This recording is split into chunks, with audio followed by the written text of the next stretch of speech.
후반 59분, 체코의 블라디미르 초우팔이 터치라인 밖에서 공을 들었습니다. 한국 선수들은 페널티 박스 안으로 내려왔습니다. 김민재는 중앙을 확인했습니다. 다른 수비수들도 자신의 앞에 있는 선수를 바라봤습니다. 겉으로 보기에는 준비가 끝난 것처럼 보였습니다. 그런데 공이 초우팔의 손을 떠난 순간 한국 수비의 시선이 한 곳으로 모였습니다. 공이었습니다. 약 35m를 날아온 공은 코너킥보다 더 깊숙하게 한국의 골문 앞으로 떨어졌습니다. 라디슬라프 크레이치가 몸을 띄웠습니다. 수비수는 바로 옆에 있었습니다. 거리도 멀지 않았습니다. 그런데 먼저 공을 만진 선수는 크레이치였습니다. 헤딩, 실점.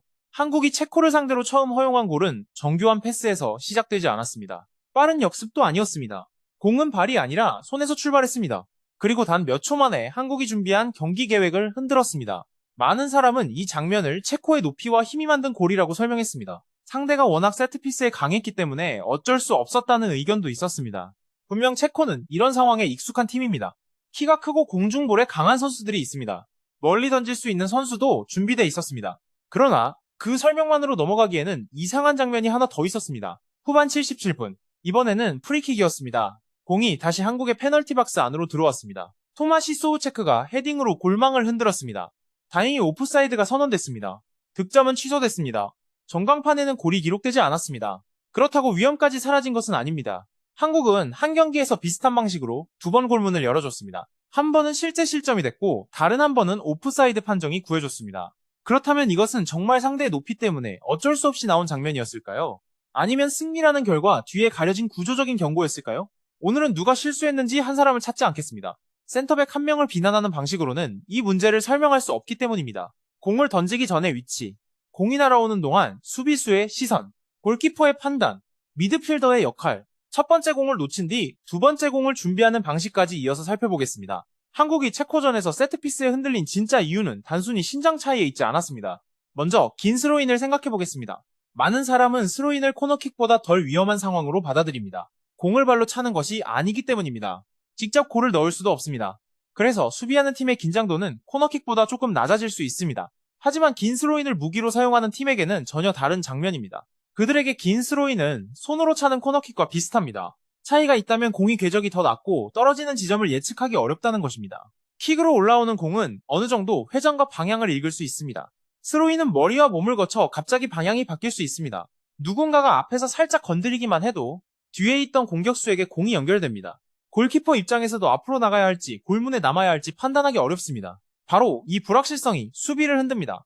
체코가 긴 스로인을 준비하는 순간 한국의 첫 번째 목표는 공을 완벽하게 걷어내는 것이 아니어야 했습니다. 공이 떨어질 첫 번째 지점을 통제하는 것이 먼저였습니다. 그런데 실점 장면에서 한국 수비는 공이 들어온 뒤에 반응했습니다. 상대 공격수는 공이 오기 전부터 자신의 출발 위치를 만들고 있었습니다. 이 차이는 아주 작아 보입니다. 반걸음, 몸의 방향 하나, 시선을 돌리는 시간. 그러나 공중볼에서는 그 반걸음이 모든 것을 바꿉니다. 크레이치는 공이 어디로 올지 알고 움직였습니다. 한국 수비수는 공이 어디로 오는지 확인한 뒤 따라갔습니다. 한쪽은 예상했고 다른 쪽은 반응했습니다. 공중볼 경합은 점프 높이만으로 결정되지 않습니다. 누가 먼저 자리를 잡았는지, 누가 상대의 움직임을 방해했는지, 누가 달려오면서 뛰었고 누가 멈춘 상태에서 뛰었는지가 더 중요할 때도 많습니다. 여기서 첫 번째 오해가 깨집니다. 한국이 세트피스에서 흔들린 이유를 단순히 키가 작아서라고 말할 수 없습니다. 수비수가 공격수와 비슷한 높이까지 뛰더라도 상대가 달려오는 힘을 가진 상태라면 경합에서 밀릴 수 있습니다. 반대로 상대보다 키가 작더라도 출발 경로를 먼저 막으면 깨끗한 헤딩을 허용하지 않을 수 있습니다. 세트피스 수비는 누가 더 높은가의 싸움이 아닙니다. 누가 더 유리한 상태에서 뛰는가의 싸움입니다. 이 장면을 세트피스 코치의 관점에서 바라보면 또 다른 문제가 보입니다. 수비 방식에는 크게 지역을 지키는 방식과 특정 선수를 따라가는 방식이 있습니다. 실제 경기에서는 두 방법을 섞어 사용하는 경우가 많습니다. 공이 가장 위험하게 떨어질 구역은 지역 수비수가 지킵니다. 상대의 핵심 제공권 선수는 별도의 선수가 따라갑니다. 문제는 그 사이에서 발생합니다. 지역을 지키는 선수는 공에 집중합니다. 상대를 따라가는 선수는 사람에게 집중합니다. 두 선수의 책임이 명확하지 않으면 공격수가 그 경계 사이로 들어갑니다. 지역 수비수는 자신의 구역에 들어오는 공을 기다립니다. 대인 수비수는 다른 선수와 부딪히거나 움직임을 놓칩니다. 그 사이 공격수는 아무도 완전히 책임지지 않는 선수가 됩니다. 실점 장면에서 한국 선수들이 숫자상 부족했던 것은 아닙니다. 페널티 박스 안에는 충분한 수비수가 있었습니다. 그런데 숫자가 많다는 사실과 책임이 분명하다는 사실은 다릅니다. 6명이 있어도 모두 같은 공만 보면 한 명의 공격수가 자유로워집니다. 반대로 네 명분이어도 누가 첫 번째 공을 맞고 누가 뒤를 지키며 누가 흘러나온 공을 처리할지 분명하면 더 안정적일 수 있습니다. 한국이 놓친 것은 사람 숫자가 아니라 역할의 연결이었습니다. 센터백의 입장에서는 이 상황이 더 복잡합니다. 수비수는 공과 상대를 동시에 봐야 합니다. 말은 간단합니다. 경기장에서는 쉽지 않습니다. 공이 머리 위로 날아오면 본능적으로 고개를 들어 공을 따라가게 됩니다. 그 순간 등 뒤에 있던 공격수의 움직임은 시야에서 사라집니다. 다시 상대를 확인하려고 고개를 돌리면 공의 위치를 놓칠 수 있습니다. 그래서 몸의 방향이 중요합니다. 몸을 공만 바라보도록 완전히 돌리는 것이 아니라 어깨를 열어 공과 상대를 함께 볼 수 있어야 합니다. 그 자세를 만들려면 공이 출발하기 전에 위치를 잡아야 합니다. 공이 이미 날아온 뒤에는 늦습니다. 크레이치의 움직임이 위협적이었던 이유도 여기에 있습니다. 그는 수비수 앞에 서서 기다리지 않았습니다. 공이 들어오는 시점에 맞춰 경합할 수 있는 위치로 움직였습니다. 한국 수비수는 그를 바라보고 있었지만 그의 다음 움직임까지 통제하지 못했습니다. 사람을 봤다고 해서 사람을 막은 것은 아닙니다. 상대가 어디로 움직일 수 있는지까지 제한해야 진짜 수비가 됩니다. 이번에는 골키퍼의 시선에서 보겠습니다. 긴 스로인이 골문 가까이 날아오면 골키퍼는 매우 짧은 시간에 결정을 내려야 합니다. 앞으로 나가 공을 잡을 것인지, 주먹으로 쳐낼 것인지, 골문에 남아 헤딩 슛에 대비할 것인지, 중간에서 망설이면 가장 위험합니다. 한 걸음 나왔다가 멈추면 점프할 공간을 잃습니다. 골문에 남으려다 뒤늦게 움직이면 공격수보다 공에 늦게 도착합니다. 다만 모든 실점을 골키퍼의 소극적인 판단으로 돌릴 수는 없습니다. 긴 스로인은 선수들이 밀집된 상태에서 날아옵니다.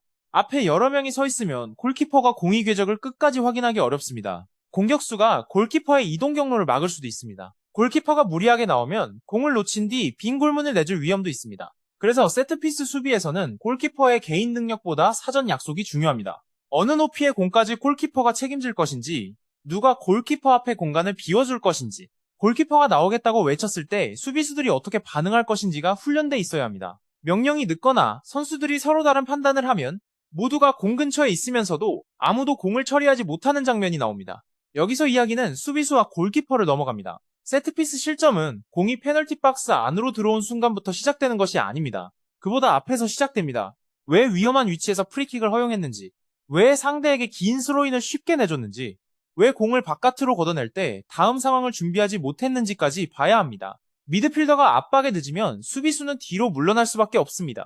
측면에서 공을 빼앗지 못하면 상대는 크로스나 스로인을 얻습니다. 공을 급하게 걷어내면 공격권은 끝나지 않고 다른 형태로 이어집니다. 따라서 세트피스를 잘 막는 팀은 페널티 박스 안에서만 강한 팀이 아닙니다. 위험한 세트피스가 만들어지는 횟수 자체를 줄이는 팀입니다. 상대가 공을 가지고 측면으로 전진했을 때 무리한 태클을 하지 않는 것, 압박 방향을 터치라인 쪽으로 유도하더라도 마지막에 쉽게 코너킥을 내주지 않는 것, 공을 걷어낼 때 단순히 멀리 보내는 것이 아니라 동료가 경쟁할 수 있는 방향으로 보내는 것, 이런 선택들이 모두 연결됩니다.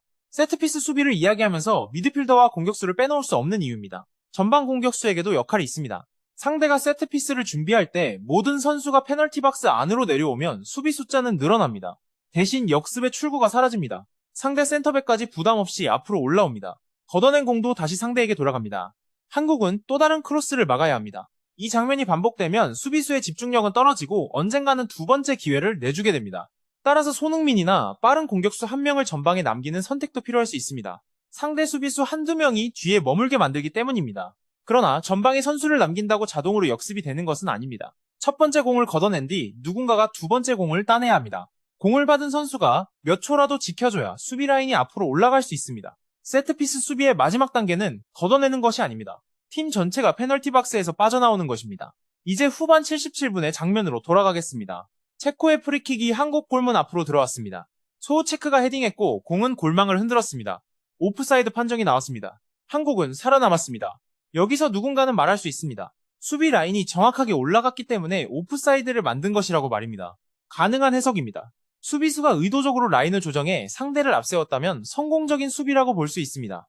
그런데 세트피스 오프사이드 전술은 아주 위험한 선택입니다. 한 명만 늦게 나오면 모든 것이 무너집니다. 공을 바라보느라 발이 멈춘 선수가 한 명만 있어도 상대 공격수는 온사이드가 됩니다. 비디오 판독이 몇 센티미터를 확인하는 시대에는 더욱 그렇습니다.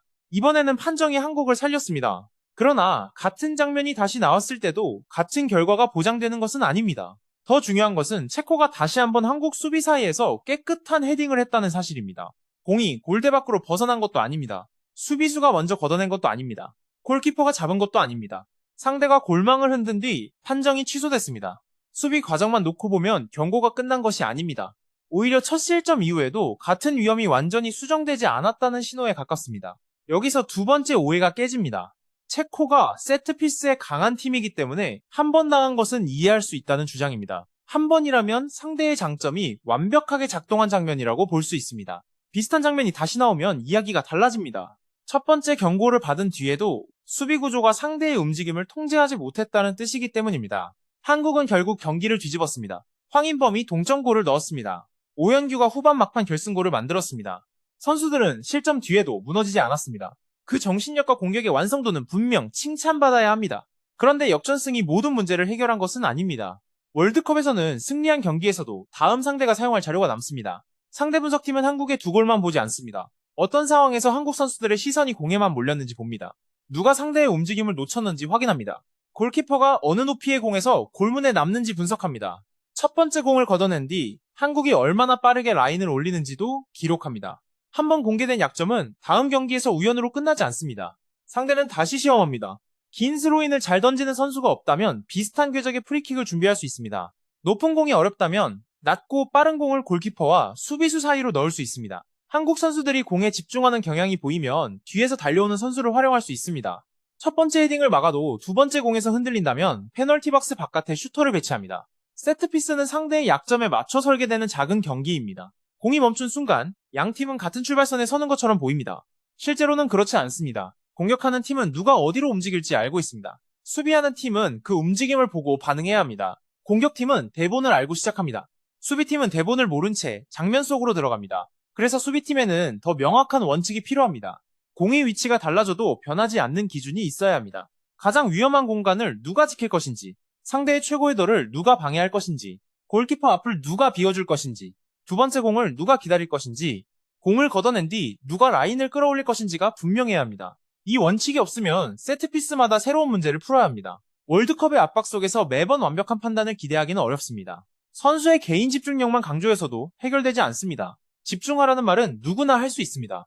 중요한 것은 무엇에 집중해야 하는지 알려주는 것입니다. 공을 보라는 것인지, 상대를 보라는 것인지, 자신의 구역을 지키라는 것인지, 골키퍼의 외침에 반응하라는 것인지가 분명해야 합니다. 선수들이 서로 다른 대상을 보고 있다면 모두 집중하고 있어도 조직은 무너질 수 있습니다. 세트피스 코치의 관점에서는 장면을 3단계로 나눌 필요가 있습니다.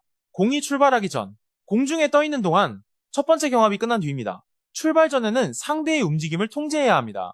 공중에 떠있는 동안에는 첫 번째 낙하지점을 지켜야 합니다. 경합 뒤에는 흘러나온 공과 두 번째 슈팅을 막아야 합니다. 한국은 체코전에서 첫 번째 공에 너무 많은 시선이 모였습니다. 그 결과 뒤에서 움직이는 선수와 경합 이후의 공간이 불안해졌습니다. 이 문제를 해결하려고 무조건 더 많은 선수를 페널티 박스 안에 넣는 것은 답이 아닙니다. 숫자가 늘수록 공간이 좁아집니다. 골키퍼의 시야도 가려집니다. 서로의 이동 경로가 겹칠 수 있습니다. 필요한 것은 숫자가 아니라 역할의 분리입니다. 첫 번째 공을 공격할 선수, 골키퍼 앞을 보호할 선수, 상대 핵심 공격수를 따라갈 선수, 페널티 박스 바깥에서 두 번째 공을 준비할 선수가 나뉘어야 합니다. 키가 큰 선수를 한 명 더 넣는 선택도 완전한 해결책이 아닙니다. 그 선수가 공에 늦으면 높이는 의미가 없습니다. 반대로 신장이 크지 않아도 상대가 달려오는 길을 막으면 좋은 수비가 됩니다. 세트피스는 선수 선발의 문제이면서 동시에 배치와 타이밍의 문제입니다. 한국이 이 부분을 고치기 위해서는 공격 세트피스 훈련도 중요합니다. 조금 의외로 들릴 수 있습니다. 수비가 문제인데 왜 공격을 훈련해야 할까요? 공격 세트피스를 직접 설계해보면 상대가 어떻게 수비를 흔드는지 더 잘 이해할 수 있기 때문입니다. 동료가 어느 순간 움직일 때 수비수의 시야가 끊기는지 알게 됩니다. 앞에서 한 명이 달려가면 뒤에 어떤 공간이 생기는지 경험합니다. 블로킹 동작 하나가 수비수의 발을 얼마나 늦추는지도 확인할 수 있습니다. 공격과 수비는 분리된 훈련이 아닙니다. 한쪽을 이해하면 다른 쪽의 위험도 더 빠르게 볼 수 있습니다. 대표팀은 다음 경기를 앞두고 비공개 훈련에서 공격과 수비 전술뿐 아니라 세트피스도 점검한 것으로 전해졌습니다. 이는 코칭 스태프도 이 부분을 가볍게 보고 있지 않다는 뜻으로 해석할 수 있습니다. 다만 훈련했다는 사실만으로 문제가 해결됐다고 단정할 수는 없습니다. 세트피스는 연습장에서 정지된 상태로 반복할 수 있습니다. 경기에서는 체력과 압박, 관중의 소리, 판정에 대한 불만까지 섞입니다. 후반으로 갈수록 선수의 반응 속도는 느려집니다. 점프할 힘도 줄어듭니다. 교체 선수가 들어오면 마크 담당도 바뀝니다. 훈련에서 잘 맞았던 조합이 경기 막판에는 완전히 달라질 수 있습니다. 그래서 벤치의 준비도 필요합니다. 선수가 교체될 때 단순히 포지션만 전달해서는 부족합니다. 세트피스에서 누구를 맡아야 하는지, 지역 수비에서 어느 위치에 서야 하는지, 상대의 주요 타깃이 누구인지까지 다시 알려줘야 합니다. 한 명의 교체가 수비 약속 전체를 바꿀 수 있기 때문입니다. 월드컵에서는 교체로 들어온 선수가 첫 번째로 마주하는 장면이 코너킥일 수도 있습니다. 몸이 충분히 풀리지 않은 상태에서 바로 공중볼을 경합해야 합니다. 그때 역할이 애매하면 반응은 늦어집니다. 체코전의 승리는 한국이 위기 뒤에도 다시 일어설 수 있다는 것을 보여줬습니다. 동시에 세트피스 한 번이 경기 전체를 바꿀 수 있다는 사실도 보여줬습니다. 한국은 흐름 속에서 더 좋은 축구를 했습니다. 정교한 패스로 상대 수비를 흔들었습니다. 황인범과 오영규의 골도 한국 공격이 가진 장점을 보여줬습니다. 그런데 공이 멈춘 순간에는 체코가 원하는 경기가 시작됐습니다. 기술과 점유율의 차이가 사라졌습니다. 공 하나, 경합 한 번, 판단 몇 초가 승부를 결정했습니다. 이것이 세트피스가 무서운 이유입니다. 경기 전체를 잘해도 한 장면이 모든 노력을 지울 수 있습니다. 반대로 경기력이 좋지 않아도 세트피스 하나로 승점을 가져올 수 있습니다. 토너먼트로 갈수록 이런 장면의 무게는 더 커집니다. 상대가 강해질수록 흐름 속에서 많은 기회를 만들기 어렵습니다. 한 번의 코너킥, 한 번의 프리킥, 한 번의 긴 스로인이 가장 현실적인 득점 방법이 됩니다. 한국이 더 높은 단계로 가려면 아름다운 공격만으로는 부족합니다. 공이 멈춘 순간에도 흔들리지 않아야 합니다. 우리의 결론은 단순합니다. 체코전 세트피스 실점의 핵심은 높이만이 아니었습니다. 공이 출발하기 전에 상대의 경로를 막지 못했습니다. 공이 날아오는 동안 수비의 시선이 한 곳으로 모였습니다. 첫 번째 경합 뒤의 상황까지 연결되지 않았습니다. 골키퍼와 수비수의 책임도 더 명확해질 필요가 있습니다. 그리고 첫 경고 뒤에도 비슷한 위험을 다시 허용했습니다. 그렇다고 한국의 세트피스 수비가 완전히 무너졌다고 단정할 필요는 없습니다. 문제는 확인됐습니다. 수정할 시간도 있습니다. 중요한 거는 실점을 상대의 높이 탓으로만 돌리지 않는 것입니다. 통제할 수 없는 문제라고 생각하는 순간 발전은 멈춥니다. 키는 경기 전에 바꿀 수 없습니다. 하지만 출발 위치는 바꿀 수 있습니다. 몸의 방향도 바꿀 수 있습니다. 마크 책임도 정리할 수 있습니다. 골키퍼의 외침과 두 번째 공의 위치도 훈련할 수 있습니다. 상대가 더 높다고 해서 반드시 먼저 헤딩해야 하는 것은 아닙니다. 한국이 먼저 공간을 차지하면 됩니다. 상대가 더 강하다고 해서 깨끗한 점프를 허용할 필요도 없습니다. 달려오는 길을 막으면 됩니다. 세트피스 수비는 공중에서 시작되지 않습니다. 공이 출발하기 전 선수들의 머릿속에서 이미 시작됩니다. 여러분이라면 한국의 세트피스 수비에서 무엇을 먼저 바꾸시겠습니까? 키가 큰 수비수를 한 명 더 투입하시겠습니까? 지역 방어와 대인 방어의 비율을 바꾸시겠습니까? 아니면 골키퍼가 더 적극적으로 공중볼에 나서야 한다고 생각하십니까? 한 가지를 선택하고 그 이유를 댓글로 남겨주시기 바랍니다. 월드컵에서 한 골은 언제나 긴 공격 끝에 만들어지는 것이 아닙니다. 때로는 공이 손을 떠난 뒤 단 3초 만에 모든 것이 끝납니다.